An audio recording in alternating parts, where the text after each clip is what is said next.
The Ocean Between Us. Chapter 5. The Ocean Between Us. Episode 1. The Dawn Watch. The first sunrise after the Moors' defeat cast a violet glow over the Pacific. Aboard the naval carrier Redemption's wake, soldiers and scientists stood in silence, watching Alara and Kale rise from the sea, cloaked in shimmering armor grown from coral and scale.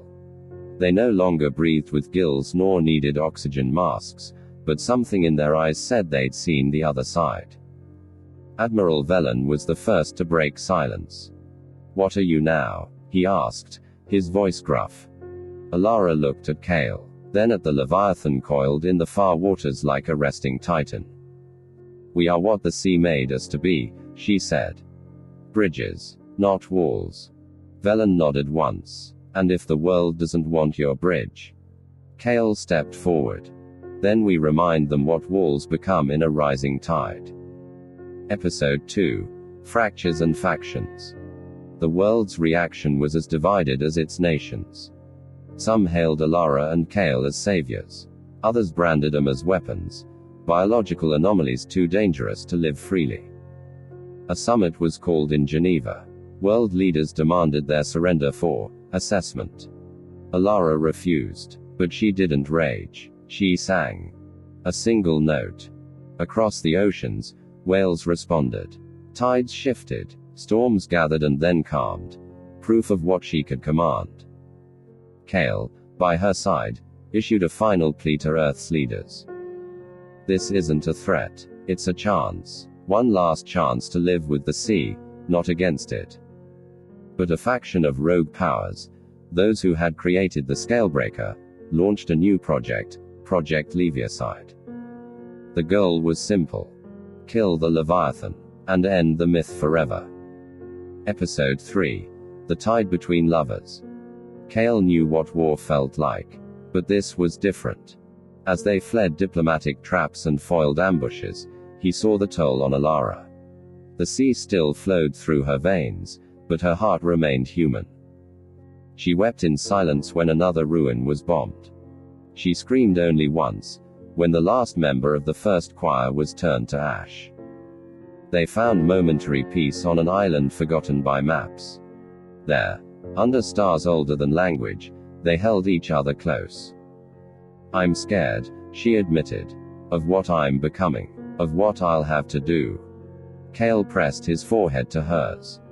"Then we hold each other until we're brave enough." Episode 4. The Second Leviathan.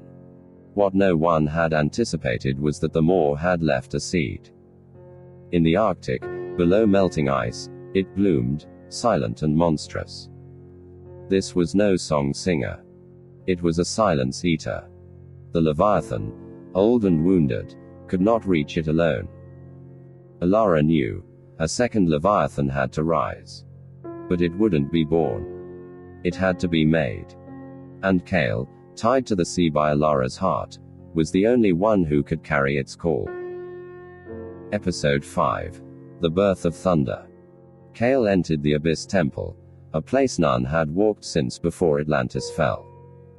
There, surrounded by symbols carved in song and time, he underwent the ritual. The ocean broke him. Remade him. Not as a beast. As a warrior singer. When he returned, his voice cracked the sky. Lightning bowed. The rain whispered his name. He rode the sea not as a commander, but as its son. And behind him rose the second Leviathan, young and furious. Episode 6. The Silence War. The Arctic exploded. The Silence Eater had grown teeth. It devoured reefs, crushed submarines. It carried the echoes of all humanity's sins against the sea. Alara, Kale, and their Leviathans led the charge. The battle that followed was not on maps. It tore through the dream layer, where myth and memory met. Every song Alara sang was a wound healed or a life recalled. Kale, with thunder in his hands, struck blows that shook tectonic plates. The choirs returned, half ghosts, half godly. And when the Silence Eater screamed, the ocean itself sang back. Episode 7. The Price of Peace. Victory cost blood. Kale was wounded. Deep, soul deep. The sea took his memories to save his life. When he awoke, he knew only Alara's name and the taste of salt on his lips. The original Leviathan, the last of the firstborn, laid down to sleep for eternity beneath a reef of gold. Alara stood on the shore, her hair woven with sea light, her voice quiet. She knew what must happen next.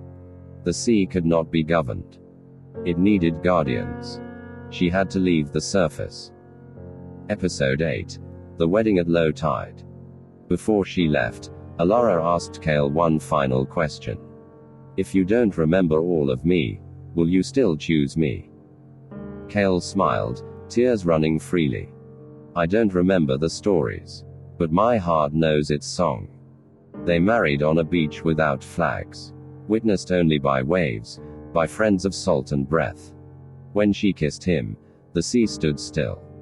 Time paused. And the world turned quietly, as if afraid to interrupt. Episode 9. The Farewell Current. Alara kissed him goodbye. She promised they would never be truly apart. Whenever the tide pulls strange, she said, you'll know I'm singing. Then she dove, vanishing into light, her Leviathan beneath her, her voice woven into every current. Kale stood watching, a hand over his heart. He would stay. He would protect the land, teach the sea's truths. He would wait. Episode 10. The Ocean Between Us. Years passed. Children whispered her name into shells. Old sailors spoke of tides that obeyed only love. Nations rebuilt. Slower, gentler. And Kale. He became a teacher, a keeper of the folktale. The story of a woman who became the sea. And the man who loved her enough to let her go. But on nights when the moon touched water, he'd walk to the edge and hum a forgotten tune. And sometimes, if the wind was right, the sea hummed back. The end. Thank you for journeying through the ocean between us, a love story etched in tide, thunder, and myth.